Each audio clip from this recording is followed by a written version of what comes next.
It's a Heidel minicast. And now, Scott Clark. Today's Heidelcast comes from Cornelis P. Venema, The Promise of the Future, published in 2000 by the Banner of Truth Trust. He has a section beginning on page 348 and continuing to page 351, in which he gives an excellent survey of the signs of the times. The question is, what about the signs of the times? This whole section in which he critiques postmillennialism, it's titled Evaluating Postmillennialism, is actually one of the longer critiques in English in any of these volumes that we've been reading. I don't think that I will read all of it, but I do recommend that you take a look at it. He begins to conclude that section on page 350, and he writes, "What relevance does this teaching regarding the signs of opposition to Christ and his kingdom have for an evaluation of Golden Age postmillennialism? It suggests little likelihood, certainly no biblical expectation, that the circumstances of Christ's church will typically be one of blessedness during the present age. Golden Age postmillennialism teaches that the millennium will be an extensive period in history during which the nations will be converted.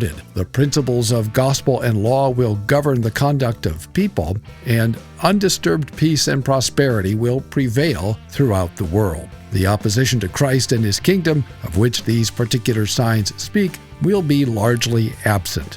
Tribulation, apostasy, and the spirit of the Antichrist will be eliminated for the most part during this millennial period. However, the passages we have considered show that a more restrained and temperate view of the prospects for the kingdom and people of God is demanded." The next section of the work is titled, "Is a Servant Greater Than His Master?" One of the great themes in the scriptures relating to the Christian life is the theme of suffering and cross-bearing. Believers who are incorporated into Christ not only share in all the benefits of his saving work, but also come to participate in some way in his sufferings. They are united with him in the likeness of his death and raised with him in newness of life. Romans 6.